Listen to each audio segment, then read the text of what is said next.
Okay, so now we will wrap up with our second reading from 1 Corinthians chapter 1, verses 22 through 25. So just a little bit of background here. Paul is what he's writing a letter to the Corinthians, who are a group of Christians in a mostly Gentile area. That means a mostly not an area where it's mostly people who are not of the Jewish descent. That's the idea. So they're mostly Gentiles, and they've come to believe in Jesus, at least the people that are receiving this letter, but there's some contention. So in Corinth, Corinth thinks it's like the cream of the crop.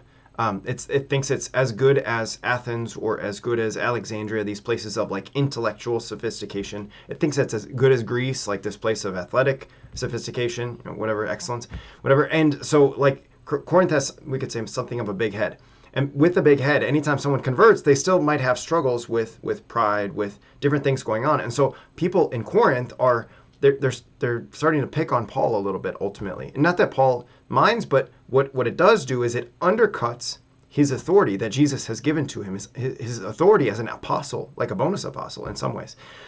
So this is a problem. So Paul is writing to, of course, to correct their behavior, to make sure that they're still staying true to the gospel of Jesus. That's like a big thing, and that's always like the front and center thing of him. But then along with that, he's going to have to try to restore his apostolic authority that he has. Of course, we only get like 4 verses, so we're not necessarily going to get into like how Paul corrects them and those kind of like the different problems that they had going on, but they did have problems. But what we're ultimately going to get at is the heart of their problem, which is the crucifixion. So let's jump in. 1 Corinthians chapter 1, verses 22 through 25. Brothers and sisters, Jews demand signs and Greeks look for wisdom, but we proclaim Christ crucified, a stumbling block to Jews and foolishness to Gentiles. But to those who are called, Jews and Greeks alike, Christ the power of God and the wisdom of God. For the foolishness of God is wiser than human wisdom, and the weakness of God is stronger than human strength. This is so good. I love this reading in so many ways. One of those ways is this. So last in our gospel passage, our last session, we talked about how Jesus came and he preached and he was cleansing the temple. And the response of the Jewish leaders was what? What sign can you do to show us that what you're doing is from heaven? In other words, how can you prove your authority? And notice what Paul is saying then. Jews demand signs. The word for signs is the same word that John used in his gospel for sign. So it's like they were familiar with each other, or at least maybe there was just some consistency among those who were Jewish and who wanted to, okay, well, how are you going to prove this? What miracle are you going to perform so that I can believe that Jesus really is the Messiah? So Jews demand signs, and Greeks look for wisdom. What is wisdom? Sophia. It is reasoning. It's like a philosophical reasoning. So Jews wanted to see the miraculous. The Greeks want to see like an airtight logic sort of thing, like you got to prove to me through philosophical reasoning that Jesus is the Christ. So, okay, that's what they desire, but we proclaim Christ crucified. Christ crucified. A stumbling block to Jews, a scandalon. This is what Jesus calls Peter when Peter tries to tell Jesus that he's not going to be crucified. Jesus, who before had called Peter the rock on which he would build his church, then calls Peter the stumbling stone, the one who's going to cause people to stumble. That's what's going on, is that it is a scandal to the Jewish people. The cross scandalizes people. It's like how could that be? In the book of Deuteronomy, in fact, there's precedence for this. In the book of Deuteronomy, chapter 21, verses 22 through 23, it says this: If a man guilty of a capital offense is put to death and his corpse hung on a tree, it shall not remain on the tree overnight. You shall bury it the same day. Otherwise, since God's curse rests on him who hangs on a tree, you will defile the land which the Lord your God is giving you as an inheritance. So, of course, there's some debate about like what does it mean to be hung on a tree? Jesus was crucified. Does that mean he was hung on a tree, or is to be hung on a tree mean something else? Well, actually, Paul helps us. In Galatians chapter 3, listen to what Paul says to the Galatians. He says, Christ ransomed us from the curse of the law by becoming a curse for us. For it is written, cursed be everyone who hangs on a tree. So Paul makes reference to the book of Deuteronomy when he's talking about Jesus being crucified.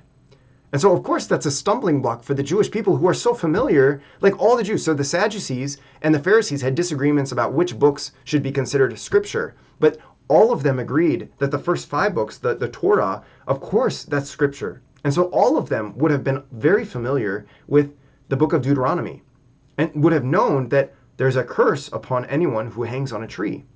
And so Paul is like making reference to this, like, oh, well, yes, he became a curse for us. But for people who are unbelieving, it's just like, I can't believe in this guy. He's guilty of capital punishment according to the way that he died. How am I supposed to believe in him being the Messiah? This is a stumbling. I just can't seem to get over this, right? It's a stumbling stone. And then for what? What does he say? And so Christ crucified is foolishness to Gentiles. The word is moria, which is what you could translate to like moronic or idiocy. It is moronic idiocy for the Greeks of like, wait, you're kidding me? Like this guy was crucified? And you want me to think that he's the Messiah? No way. He was crucified. Like this is the death of a criminal. And you want me to think that he's the Messiah?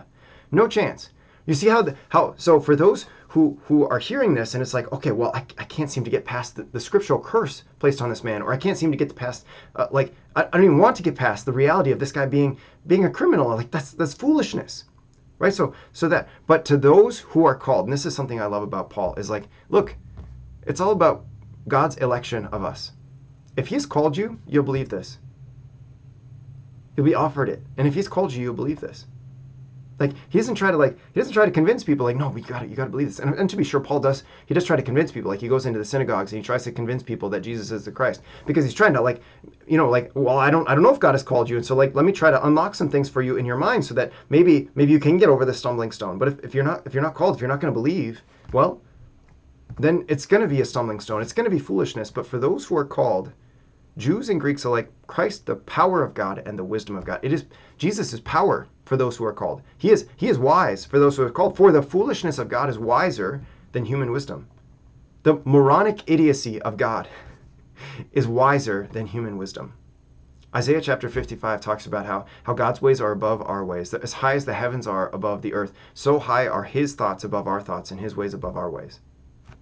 The moronic idiocy of God that seems blasphemous even to say, but this is what Paul is getting at. That is wiser than human wisdom, and the weakness of God is stronger than human strength. This I think is actually really cool. If you consider that Corinth thought it was like, the cream of the crop as far as intellectual capacity, like better than the philosophers of Athens, or better than the intellectual prowess of Alexandria.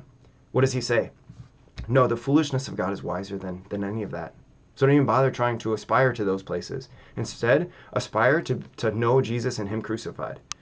And then if they consider themselves to be like Greece, like the athletic excellence of Greece, what does Paul say? No, actually, the weakness of God is stronger than human strength. It's better than that.